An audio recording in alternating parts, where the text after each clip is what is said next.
Hey, my name is Dana Gray. I'm married to Tom, and I am excited to share a little bit about the perspective that I had just on the early days of the church at West Cobb, which is what we were formerly called, and then later became Mars Hill Community Church. So I just wanted to back up a little bit, back to 95 when Tom and I were married. Tom was finishing up seminary and we were engaged, and he shared with me that he really felt that the Lord was going to call him at some point to plant a church. And he didn't know where, but he said that that was really something that he felt the Lord was just giving him a real clear vision for, and he just wanted to let me know that. So we started out early in those early days knowing that at some point Tom would plant a church. We just didn't know where. And we were living in Atlanta at the time. We actually purchased a home in West Cobb. It was about the only place at the time that we could find a house that was within our budget. And I was working at a school, and Tom was working at a large Baptist church in East Cobb. And before he took that job, he even shared with them that his desire was to plant a church, so that he wanted them to know just up front that he wasn't going to be there too long. He would probably stay for about 2 years, and then he would be leaving to plant a church. And they hired him, and they even said, well, that's actually kind of neat because we might be planting a church, and we're praying about that as well. So fast forward a couple years on staff at that church, and they began having conversations about a church plant in West Cobb. And it was exciting for us. We were really, we were super excited that maybe this was all coming together. And we began meeting with some of the people who were currently members at that church who lived in the West Cobb area. And we began meeting and praying about how all this would come together. For me as a young wife, it was just really, it was helpful to think about that we might even have the financial backing and the safety net with this church plant. So that was helpful for me.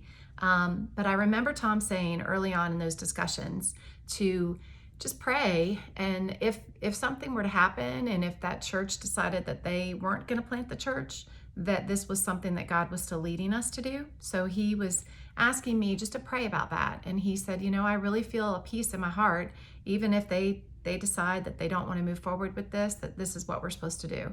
So we sat down with a piece of paper and we wrote out the pros and cons of what it would look like if we move forward with or without their support. And we decided together that it was something, in fact, that the Lord was going to call us to do. And so we, sure enough, the church decided to go a different direction. They wanted to, at the time, they wanted to start a Saturday night contemporary service. And they asked Tom to consider that, but he felt very strongly that it was just not something that was supposed to be for him. And so he let them know that he would be giving his leave of absence and that we would start this church launch. And so I was very afraid, to be honest, about the financial security and how that was all going to happen. But it was definitely an opportunity of growth for me to trust God and to just watch him. I mean, he owns everything, and Tom kept reminding me of that, and just to let's just see what God was going to do. So that was my earliest recollection of the beginning. And then we had 11 people that we started meeting with in our living room. Kirk and Kathleen just happened to be neighbors, and they were walking their dog one day, and we were out front, and they were super sweet, and we just struck up a conversation, and we told them what we were going to be doing with this church plant, and they said they wanted to be a part of it. So they started coming to those meetings. We had a few other people who had heard about it, and they started coming as well. So the 11 of us started praying together in our living room weekly. And I don't remember exactly how we came up with the money, but I think there were some people, who knew us, and they knew that we were doing this and they wanted to be a part of it. And so they gave us some money here or there to send out enough postcards to invite people to our church service, our first one. And surprisingly, we had 35 people approximately that showed up on that first Sunday. And it was really neat to see that the Lord was working. And I can remember early days, just random things happening. We would we had a check from some people that wanted to be generous to the church, and they gave us a check, and we were able to buy all the music equipment that we used for the first 10, 15 years of the church. We had just one thing after the next of people wanting to be a part of it, and God did provide. And it was just a real opportunity for me just to trust and to learn that God does really, when he wants something to happen, and if it's his plan and his will, he'll see it through. Some of my other earliest memories, I remember meeting at Still Elementary, and we were blessed to have that facility.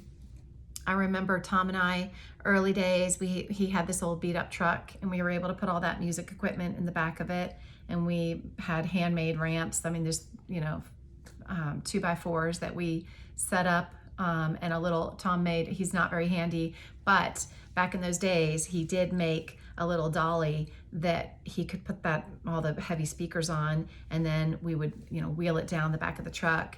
And that was our Friday night date night. We were moving musical equipment and speakers and setting up a little cafeteria.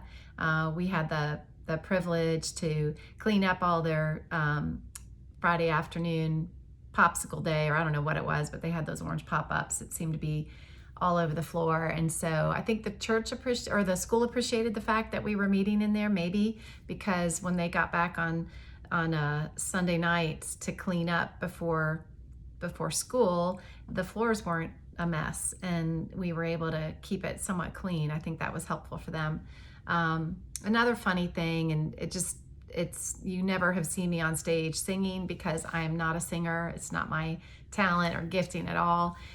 And I'm thankful for the people who have that ability. But Kathleen and I, in the early days, we were the worship team, and Kirk would play the guitar, and we had a couple other people that would play guitar, and we would sing, we would lead worship. And that's pretty comical because that's not our gift. But we would have a handful of kids up front, and we would do a simple Bible message, and we would tell the story, and we would always tie in the gospel. And it was really neat because we had a lot of families who were coming.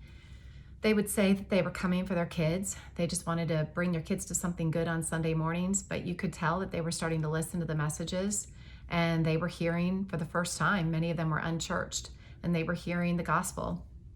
And that was very exciting for us to have them come up afterwards with questions about the Bible. And just many of them got saved through the work of the Lord, just through these simple Bible stories. And so it was slow growth, but it was good growth. It was healthy. The church was it was just healthy. We everybody was a part of it. We were unified with the message of just wanting to reach people with the gospel and with the hope of the message of Jesus. And so that was really, and it continues to be. I hope those of you who are still a part of our church, I hope that is still what you feel when you come in, even though it's easy to get lost in the fact that we have a building now, and we've got 2 services, so we don't always see each other. But the hope of the gospel and the Bible teaching is really what we hope is the focus, and we're growing together, and that is the exciting thing of as believers, that we are growing in our faith, and we're hopefully still reaching people, inviting lost people to church, people who don't know Jesus yet. So I hope that helps from the early days of just seeing a different perspective.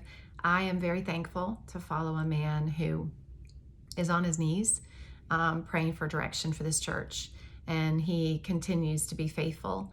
He sometimes has great big audacious visions of things to do and try new things to reach people, but I can assure you that he is on his knees praying for direction, and I'm thankful for that. Thank you.